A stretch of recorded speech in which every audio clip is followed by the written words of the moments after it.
I want to welcome everyone tonight. My name's Phyllis Paisley, and I am the Executive Director for the Missouri Alliance for Arts Education. And I'm thrilled to welcome all of you here to become acquainted with the 2021 version of the student advocacy training that we call SMARTS, or Show Me Arts. So welcome, welcome. For those who don't know about the Missouri Alliance for Arts Education, we are a nonprofit service organization, and all the organizations you see listed here on the screen are part of our network. We are representing the interests and promoting dance, music, theater, and visual arts in the state, and we are advocates on your behalf. What we do is centered around our mission to support, promote, and advocate for fine arts for the benefits of all Missourians. And our vision is very student-centered. We want every Missouri student to develop to their fullest potential. The 5 areas you see here on the screen are the areas that we work, but it's all really about arts advocacy. And this particular initiative of the Show Me Arts gets us a chance to train the next generation of arts advocates and help prepare them not only to be educated audience members and educated participants, but also helping to influence policymakers so that it continues for the next generation. Well, the last person that we have not yet met is Terry Turner, who's our co-host for tonight. Terry, tell us a little bit about you. I'm Terry Turner. I could say my own name. I'm a middle school theater teacher at Green Valley South Middle School. I have also taught social studies, and I taught the high school level as well. I am the Show Me Summit chair. So Phyllis and I have been working on kind of how does this event look in a virtual setting as compared to years past when it's been in person. I'm the advocacy chair for the Missouri Thespians, and I'm also on the Advocacy Leadership Network for the Educational Theater Association. So there's actually, one person, there's about 25 states represented, and we get together once a month and we kind of discuss issues and trying to create plans and solutions for teachers across the country, which is really cool. So we're going to just hop in a little bit of background information about the Show Me Arts initiative for those who do not know. And I think, Terry, you're going to take this particular piece of history. The program began in 2008, it started as a House Bill 870, provided testimony at committee hearings, and met with students. This is kind of all student trained, met with State Department of Education officials, prepared statements, personally advocated for legislation, and therefore that was passed in 2008. So since 2011, the SMARTS, which stands for Show Me Arts, there's obviously many benefits to it. As teachers in the arts fields, that our areas are, there's plentiful, there's lots of benefits to it, but we not only talk about arts and arts education, but we also speak to, there's some cross-curricular with, students having speaking the legislative language with the legislators. Legislators speak to them and able to explain to them, how the process works. It's one thing to learn it in a classroom with a textbook, but it's another thing to, be right in the thick of it and speak to the legislators and how it affects them as students. And I would love to share, if I can, Terry, although I've not experienced it in person, I have heard from many people the incredible power that the student voice has. It seems as though when a legislator is interacting with an adult, there is always the supposition that there is some other hidden agenda that the adult is advocating for. But the voice of the student is so genuine. Usually they are speaking of the power of the arts education experience that they have witnessed or that they are currently in the midst of. And I was having a conversation with our legislative liaison. Her name is Kaina Iman, and she's been a lobbyist for several organizations for years. And she said, "Oh, I wish we could have the kids for the Missouri Citizens for the Arts Day, because the student voice is so powerful." So not only is it a great learning experience for kids, but it really does improve the case that we're able to make. Look, the arts and arts education make a tremendous impact on me, like, meaning the student saying that, and on our community. So Absolutely. we're And I would that goes the work same is for the federal level as well. Um, there's just something about students' presence at the Capitol that I don't know makes a difference. if you need to garner support administratively for this work to happen, one thing that might be helpful to you as you are speaking to the people who are in power is that there is a great deal of carryover from the English language arts curriculum, and that the learners compose speeches and persuasive pieces.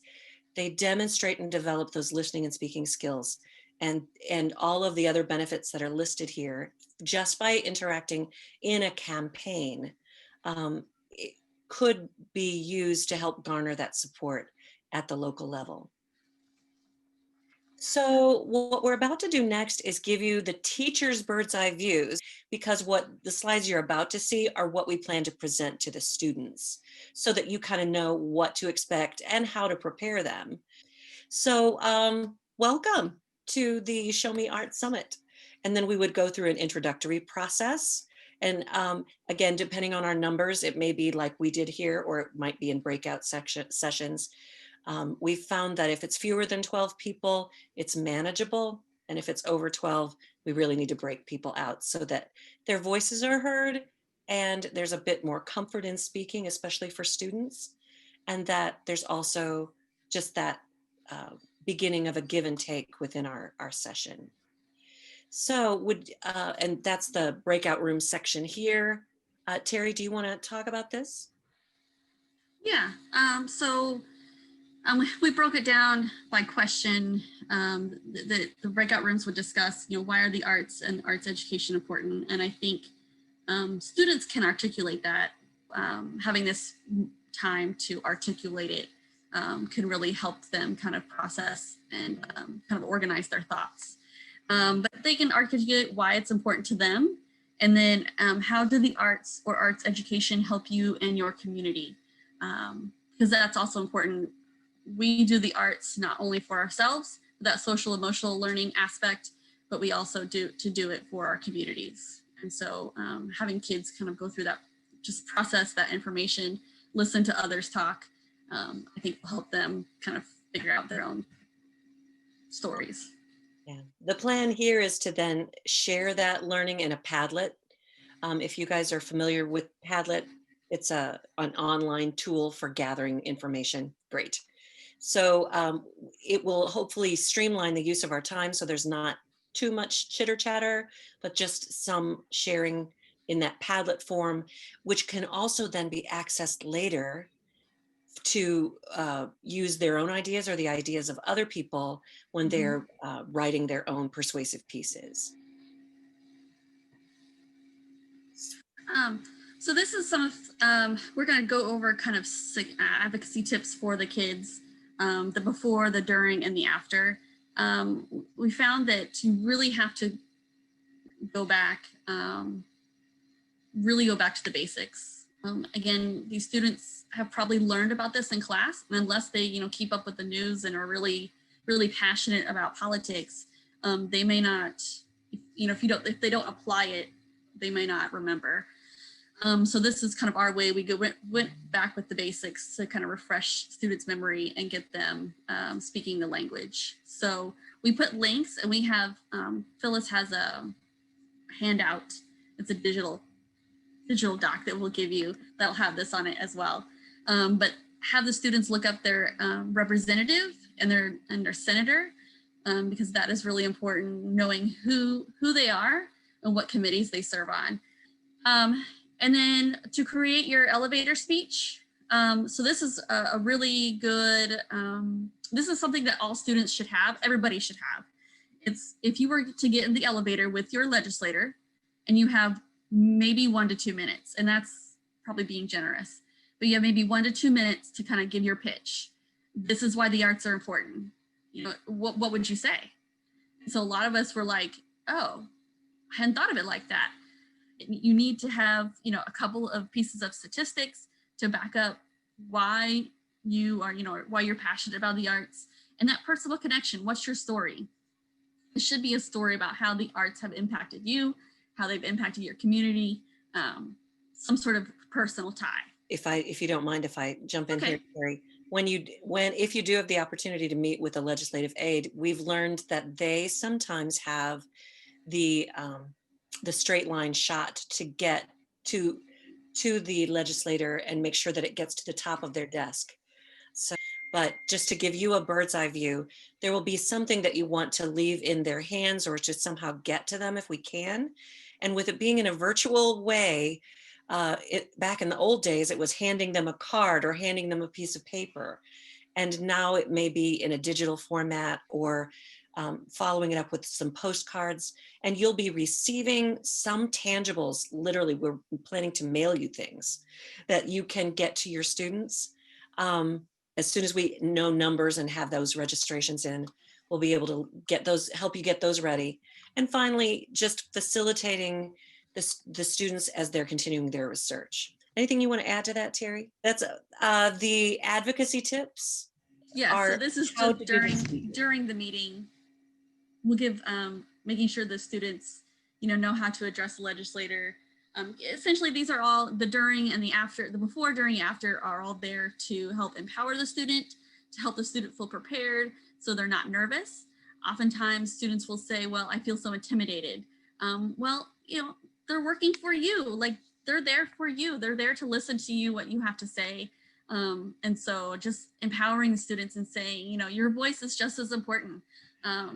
They have to listen. And so just taking that time to empower our students and be confident in themselves. So when the students actually experience the training, it'll be more in depth than we just gave you here. But it'll be what to do before you go, what to do while you're there, and then what to do afterwards. And to generate a plan of action of what will happen after the meeting itself is over.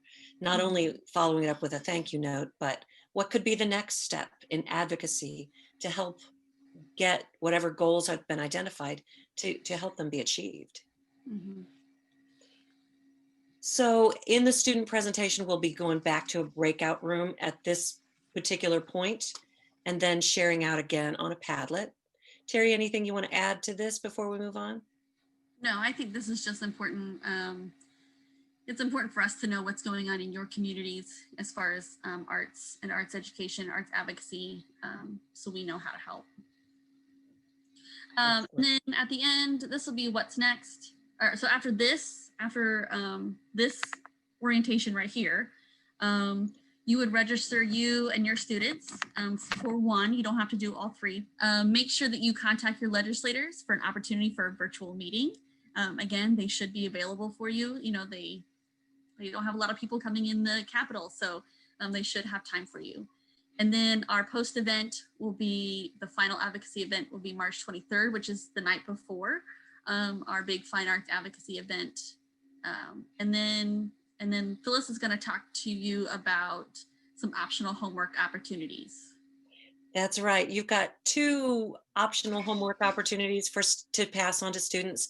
One is an essay contest of 500 words or less. And the theme there is in yellow: public funding in support of arts education is important. The winner in a non-pandemic year would get airfare, hotel, and travel expenses to travel to Washington, D.C. Since we are in the midst of a pandemic and they've already made a decision that the 21 conference is going to be virtual, the winning student will receive a free registration to the virtual conference in 2021, and then will have the potential, hopefully it will be in person in 2022, to travel to Washington, D.C. at that time.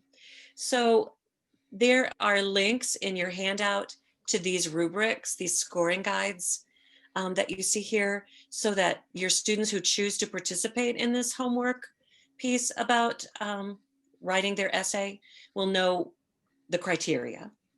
And the second homework option is hashtag because of arts ed. We are looking for video testimonials about the value of arts ed, 120 seconds or less.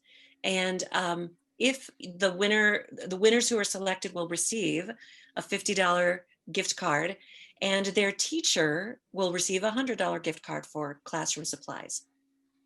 So again, there will be links to this. This is the scoring guide on this sheet that you can give any student who might want to submit a video and upload it.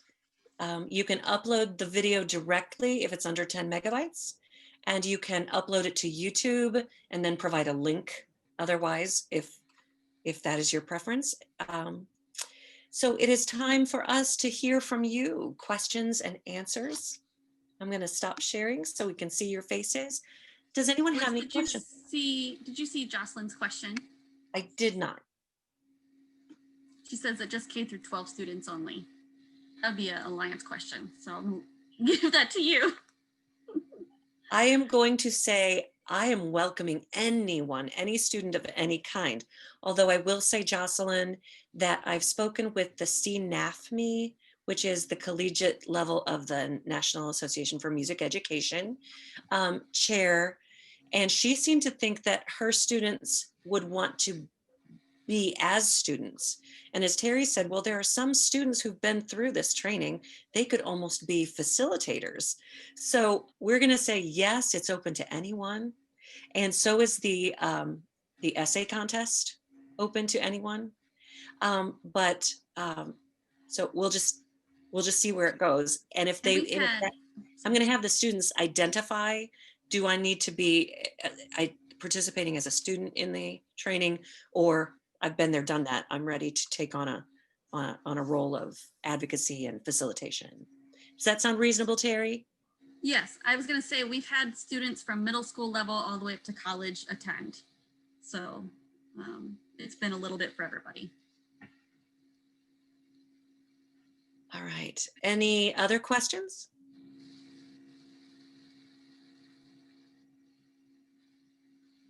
Well, hearing none, I have just 3 short things to tell you before we adjourn to what I am referring to as the after party. And that is, for those who don't know about the Fine Arts Missouri Educator Group, it is starting, it's in its infancy, but it's starting in January.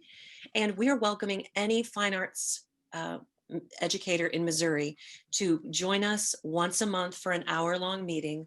It's an opportunity to become a professional learning community that deals with issues that affect arts educators. And it's something new we've never tried before, but we're kicking it off in January. We welcome you to be a part of that. We have started the Missouri Arts Integration Network, and we also welcome educators to join that. It's 4 o'clock once a month on a Monday afternoon, and we discuss arts integration. And again, anyone is welcome. You can register on our website. And the last thing that I wanted to share with you is about a plan to build a local and regional advocacy network. Our working title on this, which is definitely, it's in a work in progress right now, but our working title right now is the Missouri Arts Regional Champions. And it's an idea for an arts advocacy collaboration. And the virtual Show Me Art Summit is just one part of it. It's when we are hoping to connect communities all across the state, not only to MAAE, but each other, to increase student participation, more visits with legislators. We're hoping that unlike Show Me Arts, which meant you had to travel to get there, you had to have expenses covered and permission and all kinds of things, there are fewer hoops to get to just hop online and be part of a virtual experience like we are tonight. So this is one step in that Missouri Arts Regional Champion. Another is the MAAE Advisory Council. We are looking to increase not only the depth and breadth of the kind of people who work on our advisory council, but from every region of the state.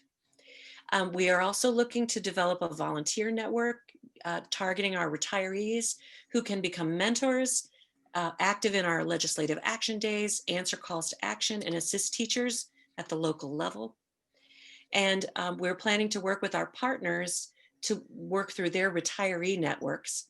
But all of this is in the conceptual stage right now. And the last piece that I'll share is about the Missouri Citizens for the Arts.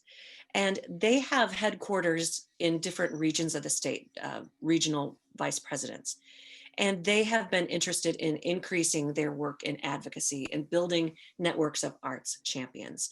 The final piece I'll share is we entered into an advocacy partnership with MMEA and MAAE, and we want to build relationships, individual relationships with legislators, region by region across the state. We're hoping, we're hoping to pair legislator and advocate teams so that if a piece of legislation is coming up, we will be able to say, who needs to call legislator Smith? Oh, well, Karen's his partner. Let's get Karen to get in touch with that person. These things are not real yet. These things are ideas that are in the works and ideas that we are wanting to pursue, but we're hoping we can build this statewide network of arts champions to fulfill all these things that I've mentioned here. And if you are interested in being a part of that or learning more, you are invited to stay for the after party because we're going to wind this part up and we would love to know how a regional arts champion group might be able to benefit you, your school, your program, or your region. And we're just going to have an informal little chat about it, and in part, as part of the after party. So I want to say thank you for coming. Thank you. So I'm going to go and get the link for the handouts that have all of the things I've been telling you about and links to everything so that you can get a hold of that. I just put it in the chat. We have a newsletter, and that's a link to our newsletter. These are the dates for the Show Me Arts and where and how to register. Those are the links. They're active right there. We have your toolbox that are how to get to your House of Representatives and your legislators, the information on the student essay contest, the information on the video contest, the information on FAME, the Fine Arts Missouri Educators Network, MAIN, the Missouri Arts Integration Network, and their upcoming dates and registrations. And then a little bit about the Missouri Arts Regional Champions. Got an educator survey going on. We've got an early learning task force. And of course, as a 501c3, we are always welcoming donations. So this is in the chat. If you need anything, please email me. And for anyone who's going to stay for the after party, great. Just stick around. Otherwise, thank you for coming and feel free to reach out at any time.